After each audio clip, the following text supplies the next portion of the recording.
So how does revenue protection work? We'll get into the example here. Basically, in the spring, which actually in February, they averaged the futures market price for wheat and barley, canola, peas as well as a revenue product. So in this example, we're going to use wheat, and we're going to use kind of an inflated price just to make this example simple. But let's say that this spring, all during the month of February, they're going to average the September futures price on the Minneapolis Grain Exchange. And when the month of February is over, the average price of spring wheat ended up being $10 a bushel. And so while you're seeding, basically we're thinking that wheat's going to be $10 a bushel come fall.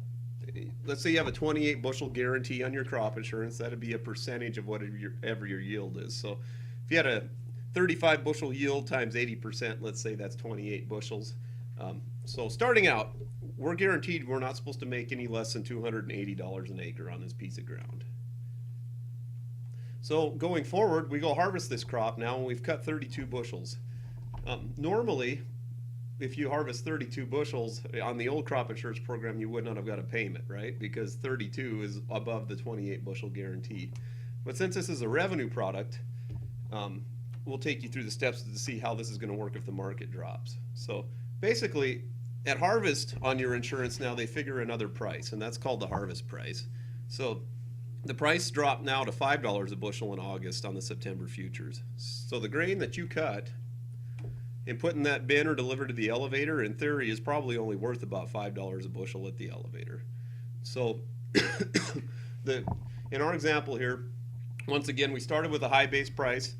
We cut more than what our bushel guarantee was, but now the price has dropped off to only $5 as far as how your insurance is going to value it. So we'll turn a claim in at this point. You still qualify for a loss because of a revenue drop. And they're going to value your crop, that 32 bushels you cut, at only $5. So as you can see on here, as far as the insurance is concerned, your crop is only valued at $160 an acre.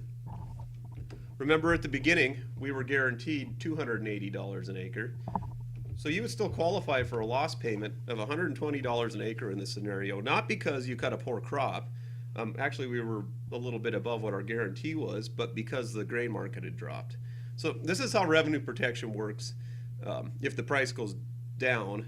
If the price were to go up above that $10 a bushel mark, we would have to cut below our 28 bushel guarantee to get paid, but we would get the higher price. So let's say wheat went to $15 and we only cut a 20 bushel crop. We would have been 8 bushels below our guarantee. But now the crop insurance is going to pay us on $15 per bushel that we're below that guarantee, not the 10, because you didn't have that grain to deliver at that point. You were short the grain and you missed out on that opportunity to get the higher price. So what would have happened had we selected the cheaper yield protection, which is, like we said, that's an option that we usually don't have people use here. This is the reason why. Basically, you're only going to save maybe $1 or $2 an acre on the premium side if you choose yield protection over revenue protection. But it's only going to pay if you're short the bushels below this 28 bushel guarantee. So in our scenario, again, you were guaranteed 28 bushels. You harvested 32, so we were above our bushel guarantee. And had we selected just the yield protection portion of this insurance, the price still would have decreased to $5 a bushel, so in theory you would have only got $5 marketing direct at the elevator. You would have been paid on the difference between the 28 bushels and the 32, which 32 is above 28, right? So we have no payable loss in this scenario. You have 32 bushels to sell at harvest for $5 a bushel, so you really only realized $160 an acre on your farm at the elevator if you didn't market that grain ahead. And so your total revenue is only $160 an acre versus $280 had you taken the revenue product. This basically ended up costing you $120 an acre gross revenue on your farm for saving a couple dollars an acre in premium. This chart is just an example of what actually happened in 2013 with the spring wheat market. So you can see this isn't as dramatic of a swing, but it did taper off quite a bit from when you were seeding the crop until we got to harvest and what you actually could realize for revenue on your farm. So had you been right on the edge of having a loss as far as the bushel guarantee went, this would have kicked you into a revenue payment. Most of the crops are so good around our areas this year that wasn't a factor anyways, but there was potential for that. So here's some misconceptions about how the revenue protection works. First off, the harvest price of my grain is based off of what I sell my grain for. That, just like we said, is not the case, right? It's only based off a futures market. So this can work both ways.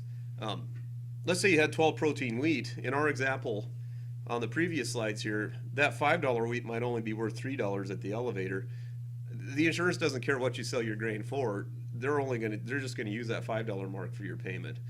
Same thing, you could have marketed that grain ahead back when wheat was $10 and actually realized $10 a bushel at the elevator when you sold it and still qualified for a loss on the insurance side as well. So it can work in your favor, especially from a marketing standpoint.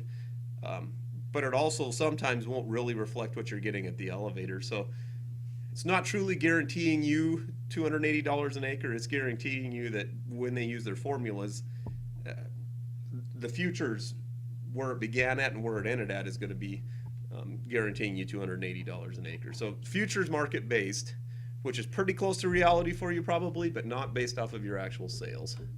Then the other thing, protein's considered when adjusting for quality. This is not the case on spring wheat or winter wheat, so that's one of the quality factors that they don't use. Well, one thing they do use on spring wheat now is falling numbers, and so if you have issues with falling numbers on spring wheat, we can get some adjustments for that at least, which is good. And then of course test weight and mold, damaged kernels, that kind of thing we can use to get you deeper into a claim, but protein is not one of those factors. We always put this chart up as part of this presentation just to kind of give you guys perspective on where we're still at in the grain market. This is the national average of all the wheat prices, 98 through 2009. You can see from 98 all the way up to about 2005, we were below $4 a bushel. And then we had some pretty good run up, obviously. Some of this started to happen as the market was crashing. Now, of course, if we would have kept going out under here, we would have been well above this $4 range as well. But in perspective, we're still sitting pretty good from a dollar per bushel standpoint, although I know our input costs are a lot higher on the backside of this too.